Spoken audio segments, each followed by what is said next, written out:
Hi, everyone.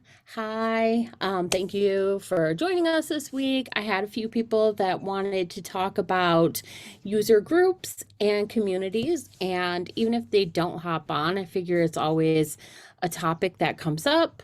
And it's something I'm trying to work more on, to do more writing on, to like put out there for people. So, if you have questions about it, just pop them into the chat or message me and I'll bring them up for the call.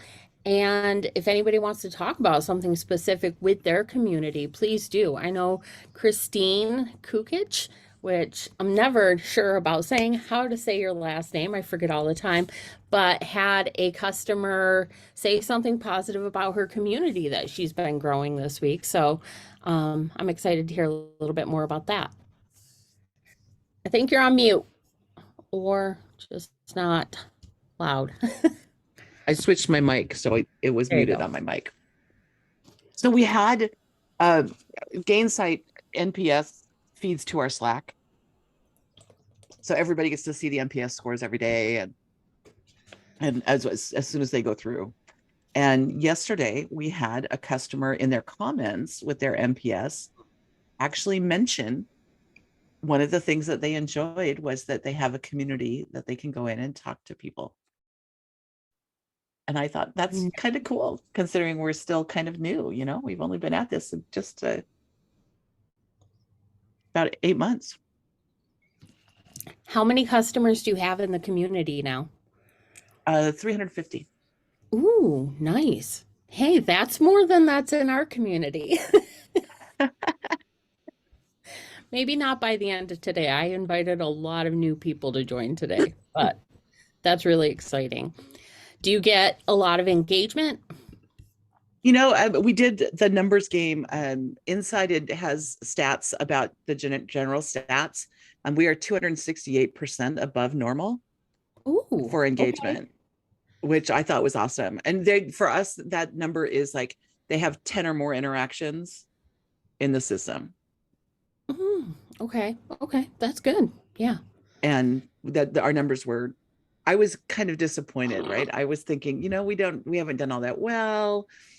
And, I'm not seeing as much activity as I wanted to see. And then when she showed me the numbers, it was like, it's on you, Christine, because it's working. Good, good. That's So good to hear. I think we always want to have a community that has everyone jump in and immediately they're messaging and all of that. But that's not how a lot of community works, especially once you get past like 4 or 5 people. Um, they kind of come in and out as they need something or as they have something to share. And or at least that's my experience. I know there's a lot of you on here that have some experience in community, so I can't wait to hear from more of you because I'm used to being the one that's sharing and you can all help. So, does anyone have a question they want to start off with or bring up any topic specific Chat. to this? I put something in the chat. Okay. Who joins the community in terms of how high up in the community, what departments and so on.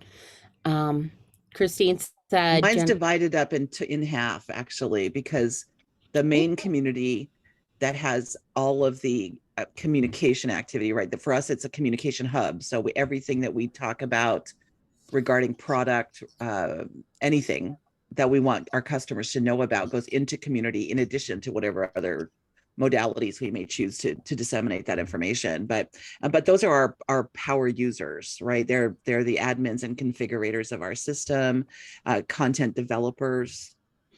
They call them managers in our system, but anybody that would be somebody building content, instructional, logistics people, right? Those people that set up courses and the live schedules and course schedules and everything. And all of those kinds of people are the people that use our main community. I do have a locked channel for CAB members. And I use that to disseminate information to the CAB, so I'm not sending out a gazillion emails. Is there something where like anybody can join? Ours is set up specifically for customers. Anybody can see the information. Well, yeah. If you go to our site, You can go in and search and look and see certain things there. I've locked some things away from just being able to look at them. Our product roadmaps and things like that, we kind of gate those. You have to be a logged in registered user to see that kind of stuff. But everything else is visible. You just can't interact with the system unless you're a customer. Christine, what platform do you use? We're using Insighted. Oh, okay. Do you post upsell webinars in there, Christine? We do. We are leveraging community as part of our upsell campaign structure. So as I build out marketing campaigns, we are usually launching a live event in community that talks about it and talks about any discounting that we're making available to customers based on the fact that they've attended these live events or gone in and watched the video of the live event. Again, only accessible if you come through community. And you've done user groups as well, right? Yep. We turned on user groups at the first of the year. I'd love, like, how do you see user groups as different from community? For me, a lot of times I see all of these things as just smaller groups of people that I'm putting together in a community. And so I take a very community approach to it. But I always like to hear how other people are doing it. We built ours out geographically to start. We may go into industry verticals later. If there's enough interest. I'm letting the community decide that factor themselves. If they want to build a community of only people who are using our tools that are in healthcare, you know what, I can certainly do that. But they just have to say they want it and that they're going to use it, because I can't go in and build it just because there's too much maintenance involved with all of it, and I'm just me. So, right. So the team of one thing. And it works pretty well, but we did it. Oddly enough, I did the research, right? I let people know we were going to start this, and this is what I was thinking. What did they want to see? And the Europe group is actually pretty active. The East Coast group is pretty active. The West Coast group, and they said specifically, we want to do our monthly live events at in the afternoon, because for us in the Pacific time zone, most other people are already gone.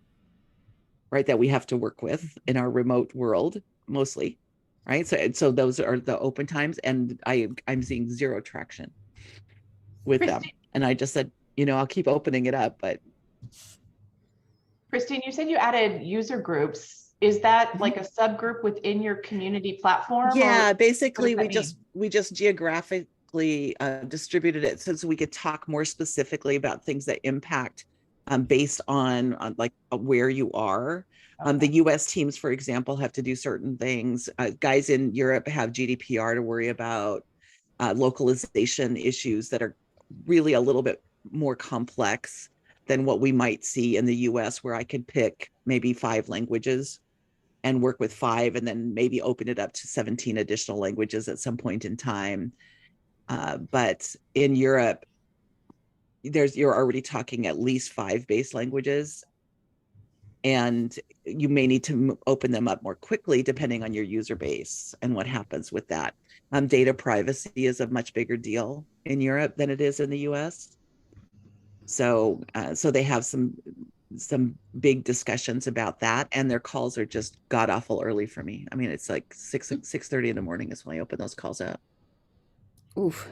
Yeah, that's way too early for me. Well, yeah, again, 3 cups of coffee are the requirement for me to be sane. So a little off topic. We did one of our office hours. I switched it to be more EMEA time focus instead of trying to do something that would fit the so we have and I was like, the team's got this. We've done a ton of these. I'm not waking up at 5 a.m. to do this.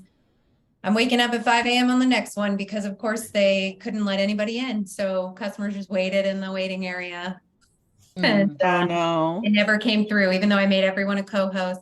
We just have like weird stuff locked down on the back end because of security with Zoom. And so you just never know how it's going to behave. Fun. That's fun. A bit off topic, but I just was like, seriously. Yeah, none of it's working. I'm like, y'all have my number. Just WhatsApp call me. It would have woken me up. I don't do anything at 5 a.m. anymore. The earliest ones I'll take will be 6 o'clock Yeah, this one's at 6. So Pacific. like roll Yeah. out and make sure everything's working, but won't be on Yeah, camera. I gave up the 5 a.m. stuff because I was useless. Like I would get up at 3:30 so that I could get in and get my 3 cups of coffee in before I had to open the call, right?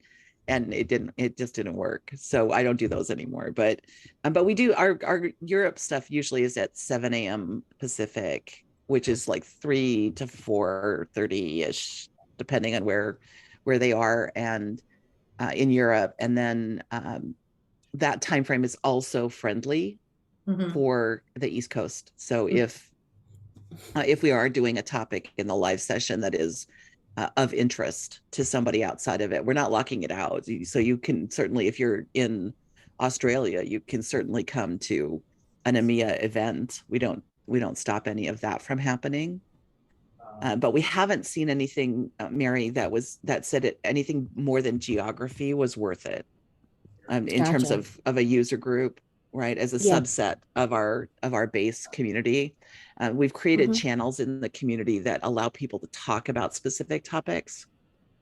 So that's mostly what people care about. And we're not seeing enough information from anybody or comment from anybody in the community that says they want anything more than a product advisory board, Gotcha. Okay.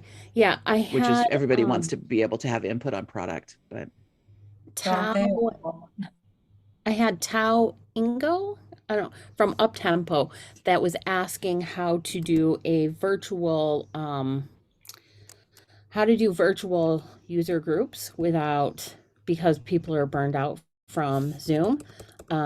So that was the question that initially came up to get this jump started. And I think I had a couple other people that just wanted to talk about communities. So if anybody has ideas on that. And then just one other thing on the EMEA thing is we've had several more people joining the community lately that are in the EMEA time zone. So June 1st, we're going to hold a call on, it's a Thursday at 4 p.m. Eastern. And that's going to be with some people from EMEA, and Daniel Pele is going to be talking about how his customer marketing team works with the content team. I hope that all makes sense. So that's on the cmaweekly.com website. So you can see it, you can comment there, and I'll send you an invite. But yeah, how can we make these Zooms kind of exciting for these user groups? Oh, go Go ahead. I'm so sorry. No, you I, good. You're I don't usually chime in here, but we don't have a community, but we have user groups, and we haven't really had burnout. I mean, people, because we don't run them all the time, they get excited about the user groups and they really want more of the user groups. And so we've done some on dashboards, and a lot of people got excited about that one. But that's just something that we do that we found successful. Yeah, and I think the important part of that is finding a topic that people want to talk about to kind of Right. have that user group around. Like, dashboards is always something that I hear come up a lot for the tools in our space, especially. So I think that is kind of exciting. And I sometimes think the Zoom, like people saying that Zoom is burned out. I think it's just a lack of real engagement there with the people. Like if you say I reach out to everyone in our space and I'm like, jump on this call, and we haven't talked in several months, and they all jump on, there's just not going to be much give and take in that. Where if you can keep some conversation, some back and forth alive with enough customers, then it makes it much easier to keep them engaged. Did you want to say something, Christina? No? Okay. Thought she No, was. sorry. I'm just listening. It's my first time, so please go ahead.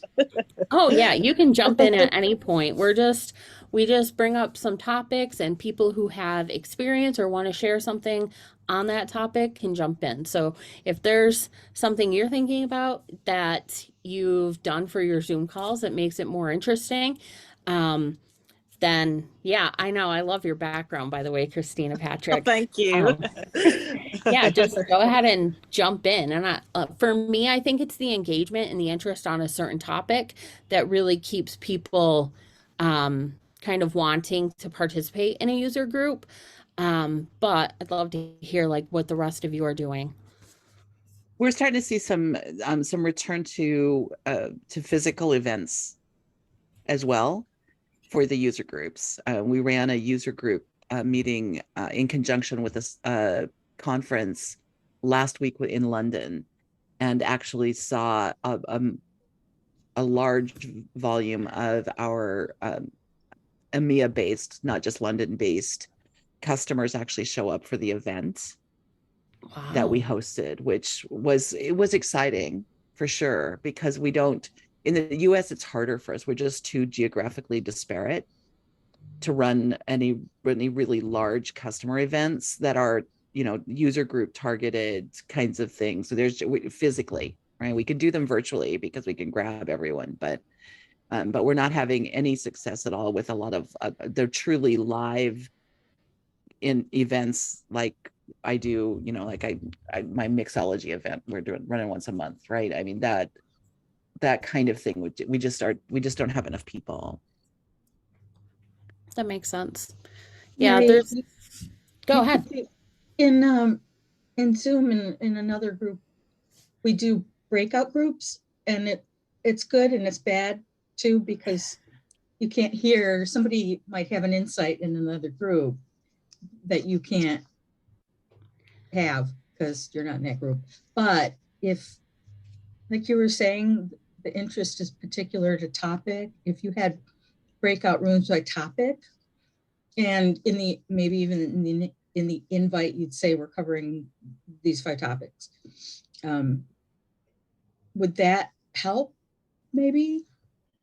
Yeah, I think like being specific about what you're going to be talking about or what topics will be coming up at an event, like whether you want to call it a user group, virtual user group, whatever it is, like knowing kind of like the broad aspect of what's going to be covered, but also leaving it broad enough that people can bring their own ideas. For me, I haven't seen enough evidence in my own like efforts that doing breakout groups makes people so much happier to show up or less happier.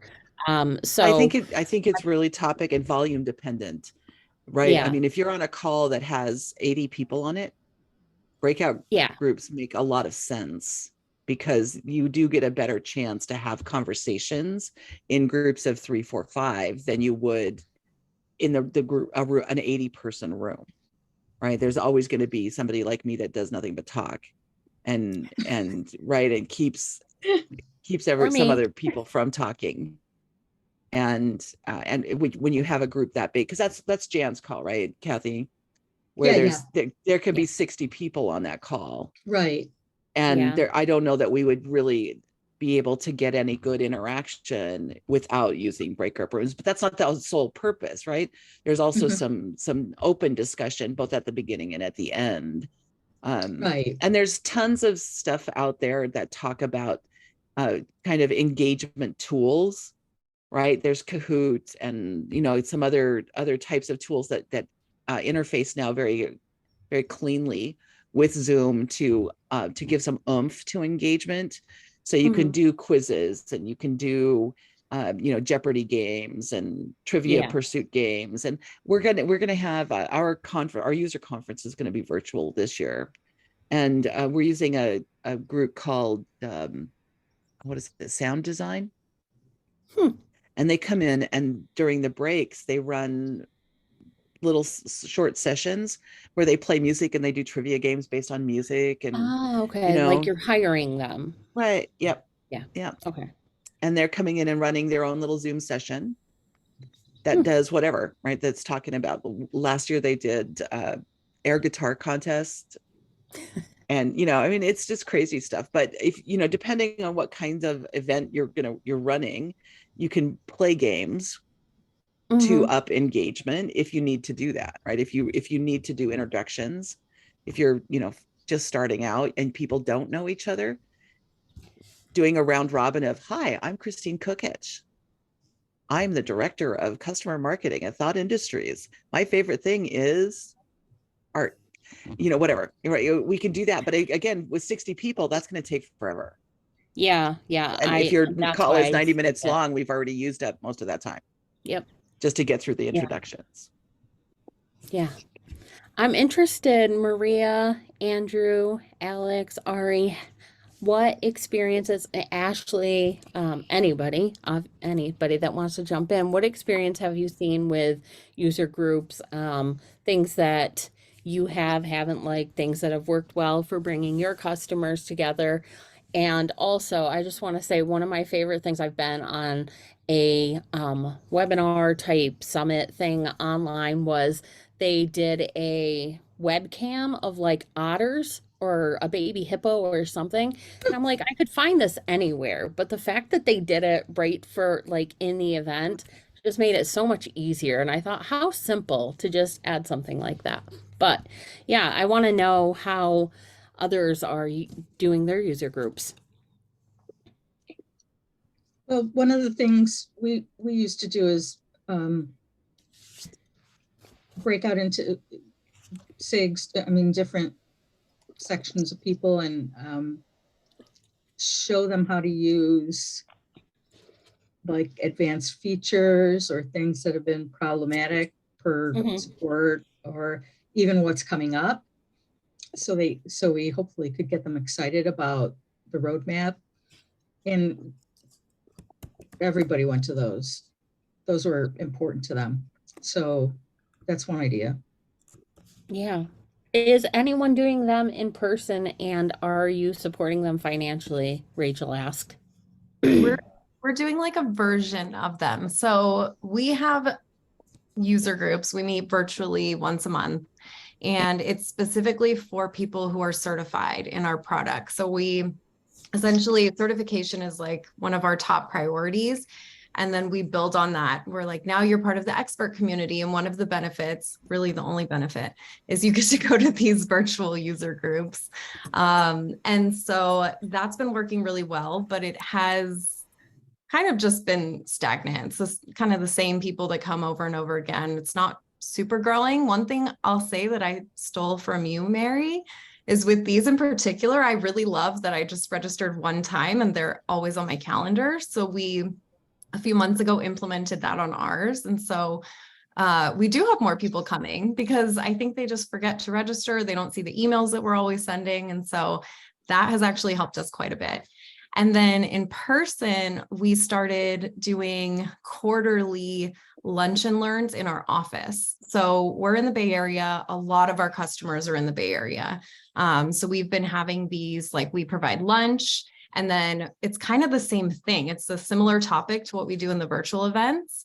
We're doing like show and tells now, where we have customers kind of raise their hand ahead of time and say, yes, I'm willing to share while I'm there. And so we're still kind of figuring it out, but it's pretty low cost, pretty low lift. And it's been working really well so far. I'm so excited to hear that. Sorry, Ari, give me just a second. I just want to say I'm so excited to hear that, because one of the things that is a big part of community, and I consider user groups to be a part of community, is testing. Even though you would think like one group of B2B users is very similar to another group, the personality and psychographics, they call them, I guess, are so different. It causes all these different dynamics. And so people want all of these different things out of your events or out of your calls. And when you're just keep on trying different things, test them, see what works, and really show a persona of being open to what your customers want. And when you do that, they will come to you and they will tell you, I like this, I don't like this, I hate this. Like, they tell you all of that. And it's a really important part, because I think in B2B marketing, we try to be very like plan things out and be very specific and effective about things, which is great. But in community, you are going to be testing constantly. And so glad you said that, Ashley. Okay, Ari was jumping off. He didn't have anything to say. I have a thought to add to this discussion. I think it's helpful as we're thinking about the ways that we're connecting our community members, especially when we're getting together virtually, to consider what our intentions are for bringing people together. And if we're thinking about creating meaningful connections between our members, I think that there's a certain level of vulnerability that's involved in the conversations that we're having. So I talked about this a lot with a fellow community builder. His name's Paul Jones. He has this company called Bridgio. I just dropped a link to it in the chat, and it's really focused on remote team engagement for virtual events. So one of the things that we discussed, and we actually did an event a couple of years back about this, was like, like there's a time and a place for the icebreakers, for the cutesy kind of like activities, but going back to like, if we're focused on creating that meaningful connection between our members, sometimes it's appropriate for us to address maybe a personal or lived experience that has impacted how we show up in professional spaces. And that's not the easiest thing to do, because a lot of folks, show up reserved, but it takes like maybe one or two people who are the first ones to, sort of take off their mask, if you will, and share something that creates this domino effect of others feeling comfortable to share theirs as well, because they know that they're in a safe space. So I think like when you can have those conversations, it really helps to foster connections in a more meaningful way for your members. I hope. Yeah, like get people to like kind of help them open up a little bit more, share a little bit about yourself to make it so that they're more comfortable to open up themselves, right? Right. Yeah. That sometimes I might have somebody that's like, sometimes you don't come across as super professional, and I know that. And I'm like, I want people to feel like they can have conversations with me, even about things that aren't super work focused.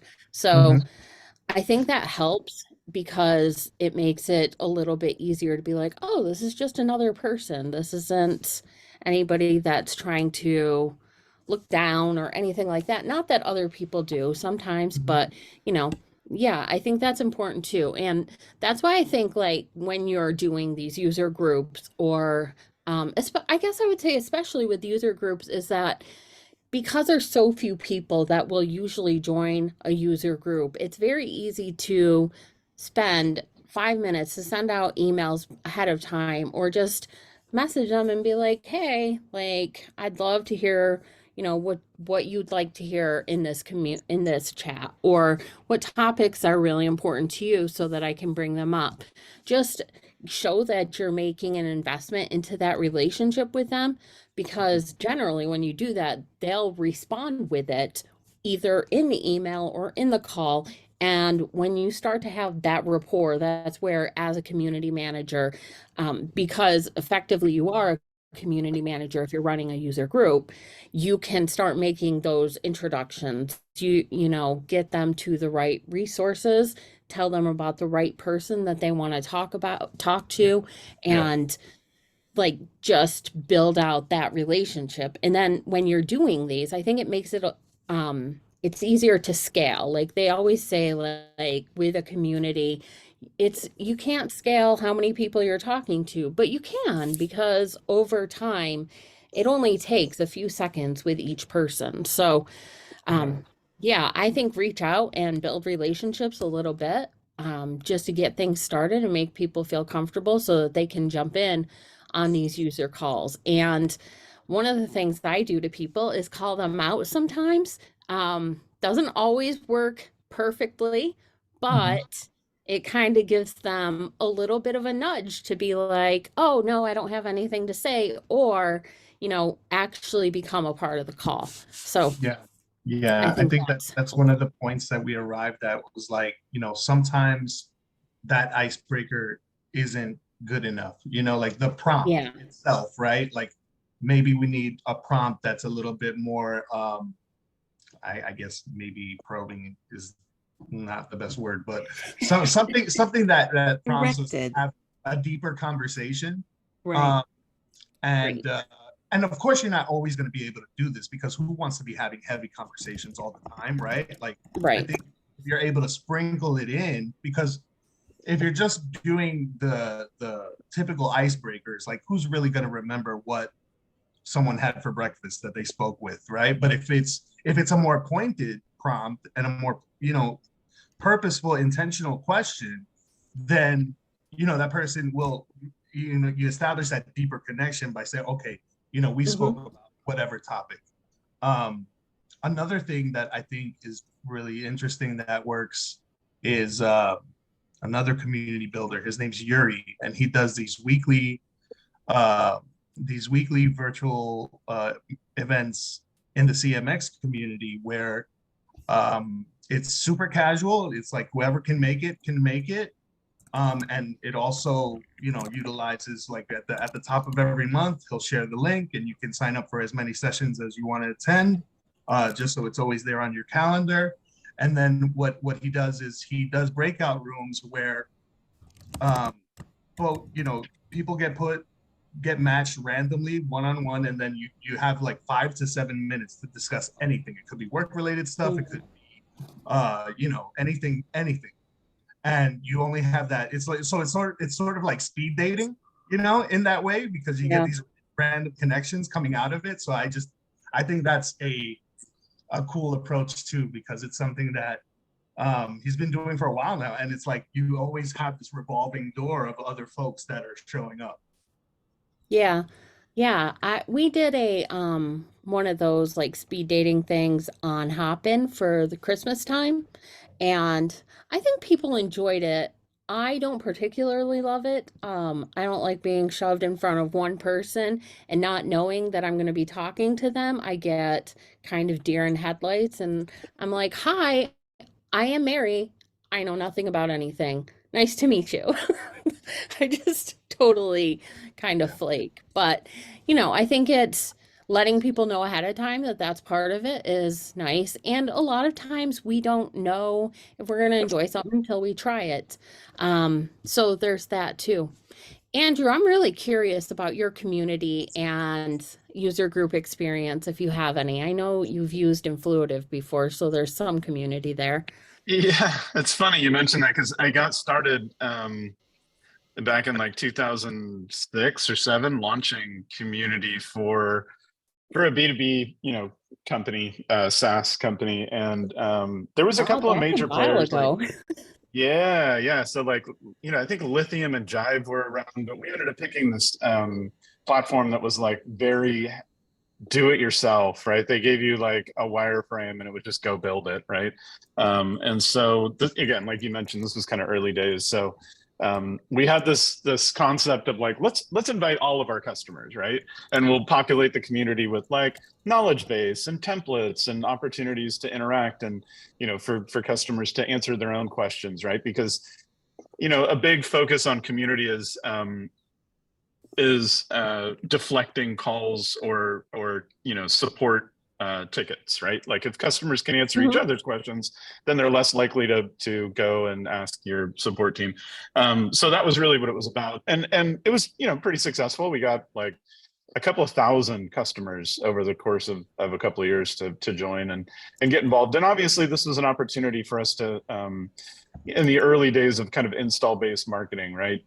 Hey, we're launching this new capability functionality. We're going to do a webinar, just informational, right? Here's a white paper that we wrote about this new product that we're launching. And so, it really took on a life of its own, and it became pretty big. And then, right, our CEO was like, let's open this up to anybody who's in this particular category. So we would bring in like our competitors' customers, right? And it was interesting when we went down that path, because obviously we were very focused on our product.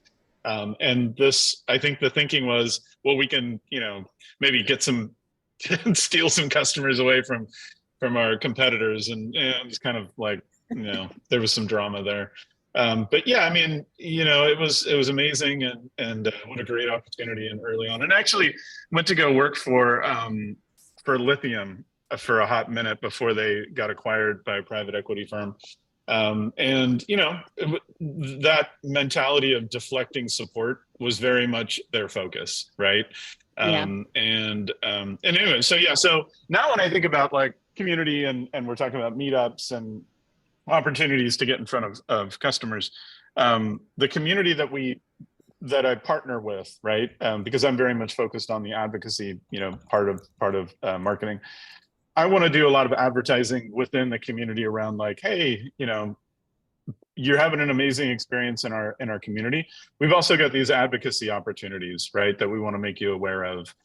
We've got this wonderful program, and click here to find out more and sign up, right? And that's a way of kind of discovering who could potentially be an amazing advocate, and then nurturing them with opportunities to get involved, and then bubbling those folks up from kind of good to great, or good advocate to someone that we're really highlighting and spending a lot of our time, energy, and resources on in terms of capturing their story. But when it comes to user groups, what I've really tried to do is support the groups, the opportunities to get together, whether it's virtually or in person, with customer speakers, right? That can talk to whatever the topic, right, of that user group or gathering, whether it's an industry, related event, or a product specific event, or it's really geared towards a certain persona. And right, so not only supporting with voice of the customer, but also, hey, we've got the, for all the audience folks who come, hey, we've got this amazing advocacy program, I'd love to tell you all about it. The other little thing that I do is I'll print out like a postcard, and on the postcard is QR codes to 3 of our review sites. So G2, Trust Radius, PeerSpot, whatever it might be. And then that's like the handout that everybody at the user group gets. And my pitch is like, hey, this is an opportunity for you to potentially, earn $75 and, whatever gift cards, right? $25 a piece. So, go write a review, and yeah. So anyways, yeah, I think there's a lot of creative ways, right, to support communities, support user groups, and hopefully drive recruitment for your advocacy program. Yeah. And I've seen a lot of communities that are really focused on support, and for me, it's just boring. I'm just like, I don't want to do a support community by any means. It's really like not what I want to do. I like to help people connect with each other and find those stories and share what they want to share. And I think user groups are a great way to do that, especially now, like, I can talk about the 4 types of advocates that Laura Ramos has brought up so much all day long. But when I meet someone and a customer's talking or sharing feedback or something like that, I can tell which kind of slot they fall into, and just, I know like how to kind of build that conversation like, oh, you really, you know, you want to help people learn about this topic. Would you mind if I asked you to come into the community when I see this topic come up? Or, you know, I can tell it's really important for you to share like your experience to help other people in their experience. So would you mind leaving a review or something like that? But all day long, those status seekers, the people that want to push their career even further, they're my absolute favorite because they want to do everything. And they, you know, they'll share just a little bit of their story. And the more you kind of nudge them and ask them questions, you start to get these long drawn out stories about like all of their success with the company, with their products, like all of that. And it's so easy to then turn that into the advocacy program. Hey, Krista, I see you pushing your cat out of the way. Not okay. Cats and customer marketing. Okay, that's what we need. I had a coworker that said, I think it's so rude when people just let the cat walk across, right? At the very least, you should pick it up and show everybody and introduce. Yeah. Anyway, but I actually have flowers on my desk. That's why I was pushing her. I don't want her Gotcha. to. Yeah. See, I'm not being rude. You don't want to share your cat with us. How dare you? I will gladly share my cat with you. No, this is fantastic. I, as somebody who is building a community, like this is really good. Yes, always destroy my flowers. Mine too. Yeah, but this is a really good conversation. I'm glad I tuned in for this one, and I'm not contributing anything. Sorry, I'm just listening.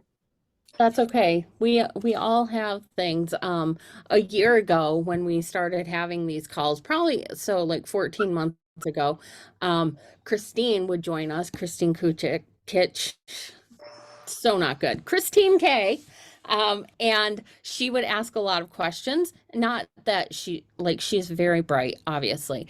But now she comes back and shares all of these things that she's done, these events, these calls with her customers, setting up her community and everything. And it's just like part of that give and take. Like you come, you give what you can, ask your questions, take away what you can, and just in this community specifically of customer marketing people, just the support, they all want to help each other. And there's so many smart people in this community that honestly, if you have an issue or a topic that you really want to talk about, if I can't set up a call, I at least know someone who wants to help you because you're just also extremely helpful. So you got to come back and tell us how it goes. That's the plan for sure. I'm learning a ton, and you're right. Everybody is incredibly helpful. Yeah. So community specifically is one of those things. I've never done it, you know, and I'm going to jump in with both feet and like hope and pray. So, you know, any information and insight from experts and people who have the experience. Yeah, so valuable. Yeah, you guys don't know how much I value this. Pretty great. Who else Did I already send you, Krista? Did I already send you my list of research websites? You sent me platform research, I think. Have you done more than that? I did community and I did CAB.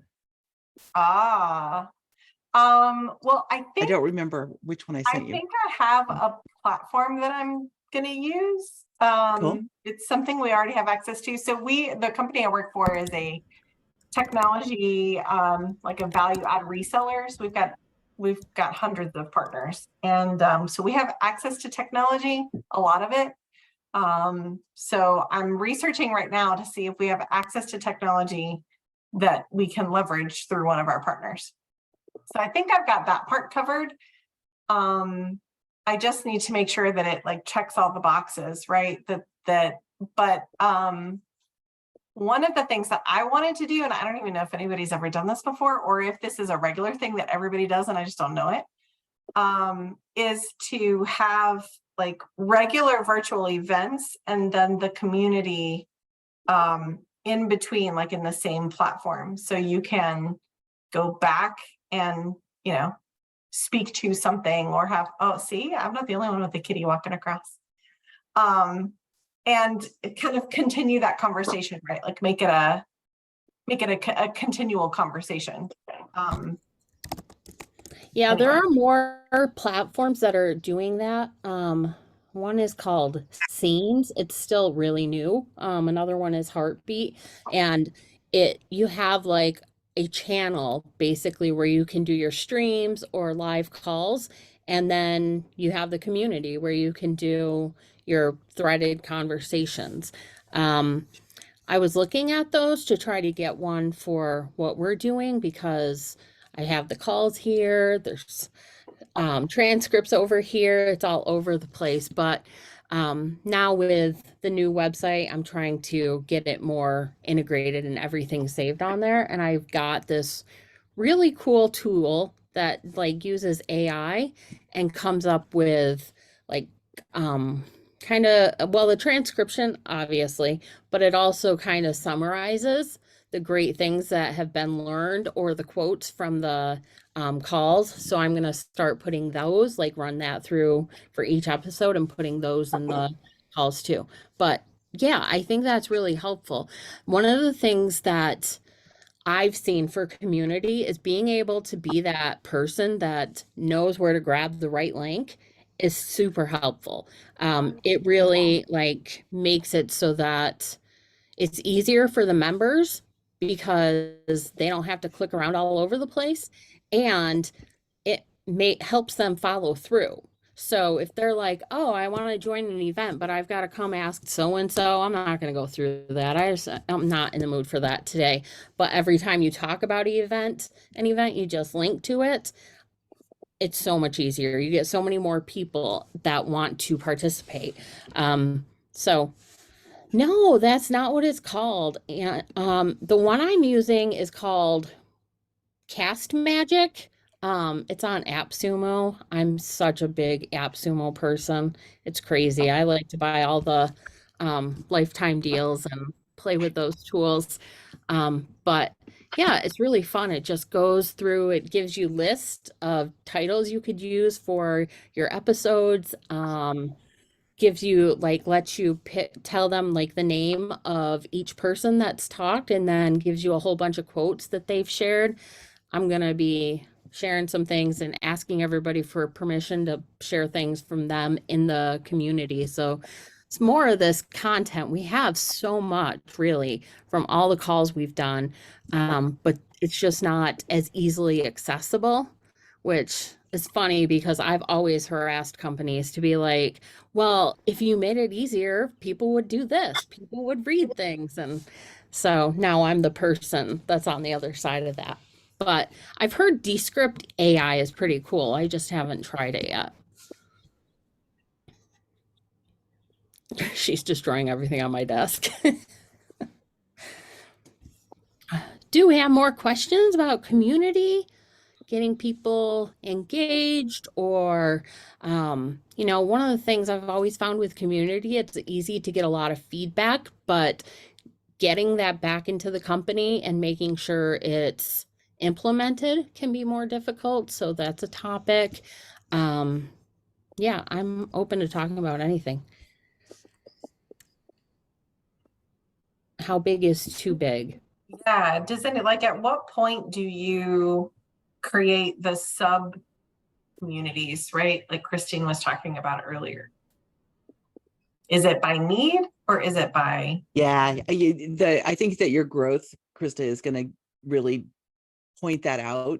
You're going to start to see some lower engagement numbers when people think it's too big. So you may need to start tackling whether it's topic driven, like the one of the professional groups that I belong to does user groups by topic, right? So it's not geographic necessarily. It's reporting and ROI and subscriptions, and right. So there's like 8 of them.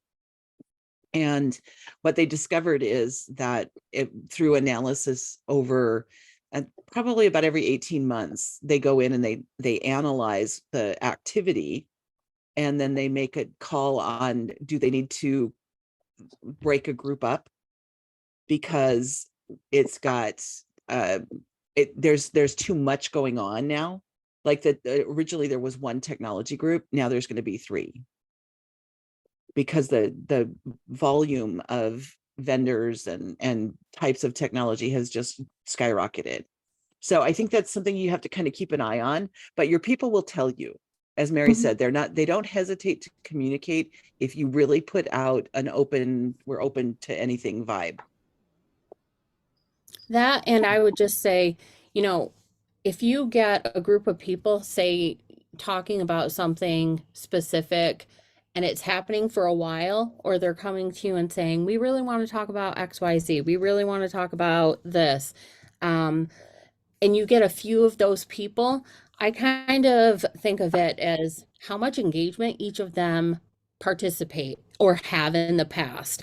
Like some members just participate so much more than others. And if 3 or 4 of them want to get together, then I'm all for it. I will give them a channel with just 3 or 4 people to get that started, because I know they're going to help kick that off.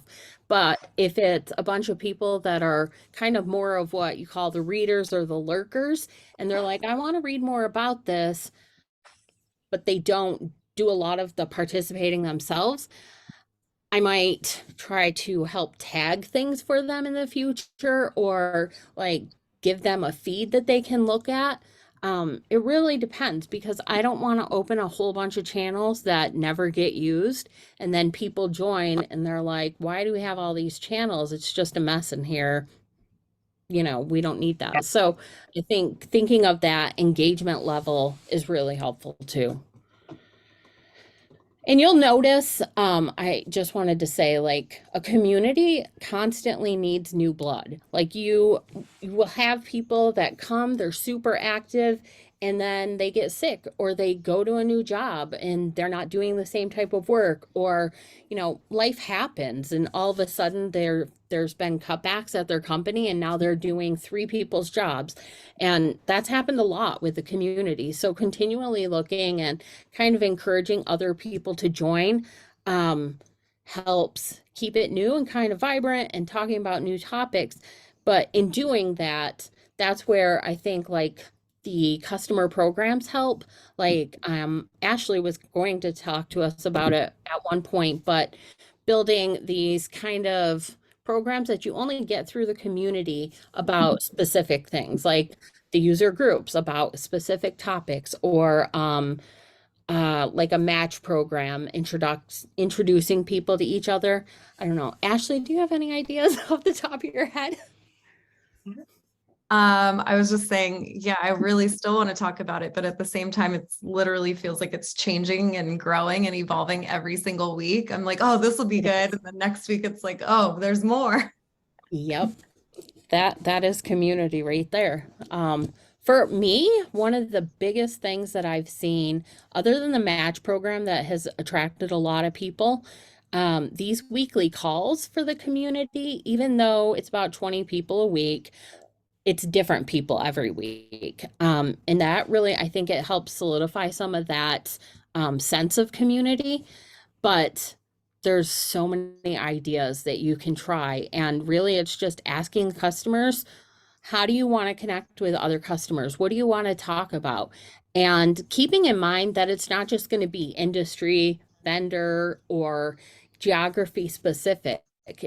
For me, it's often thinking about people that want to chat more on Slack, people that want to hop on calls, people that just want an email once in a while, and how I can better facilitate things for those people. I think for me, the most interesting thing is like when I think of community, I try to think outside of a platform. So many people automatically are like, why don't we have a community? We want a community. And oftentimes they're thinking about like what Andrew was saying, like offsetting support tickets or CSM engagement, that kind of stuff. And I'm like, we do have this community. We have our champions who are getting certified in our product. They're becoming experts, and then we're bringing them together in these other ways. And sure, we could have a platform, or we could start a Slack, or we could do all of these things, but like, I don't know, like it's still a community of people that we're bringing together, even though we don't have a place that they're logging into and talking to each other. So just trying to get people to kind of expand their thinking around what it means to be a community. Yeah, absolutely. Like bringing people together that are interested in a topic, and I'd say happy to grow in that topic, to me is like the kind of foundation of building that community, starting to make those relationships.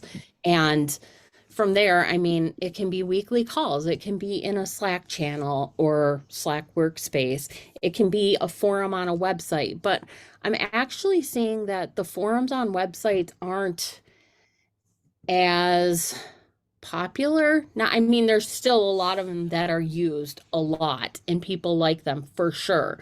But I'm finding if you go into any B2B type of communities, people want to hop on calls and like get right to the point. And I think that's a tool that we can really use to our benefit whenever we're working on community, is facilitating that, making sure that they're getting that specific value when they do hop on. And then you can take your community from just kind of giving to practitioners to involving those higher like roles, the seniority and managers and VPs and things like that. Because if you can say to them, in this call, we're going to talk about XYZ, it's going to be this long, we're going to have people from these types of companies coming, it's more promising than saying, hey, join our community and you go ahead and pick out anything that you think is of value and you spend your time going through it. They're paid hundreds of dollars an hour. They don't want to spend that time. That comes back to us. So yeah, that's my thoughts. Well, that was a really quick call. It's the end of the hour. If anybody wants to talk more about communities, just pop it into the general chat, or there might be a community channel, I don't know. But if you have questions, please put them in there. Insights, I think some of the best posts we get are people sharing things that have worked well for them, even without being asked. So share what's working, and I'll see you all next week. Bye. Thanks.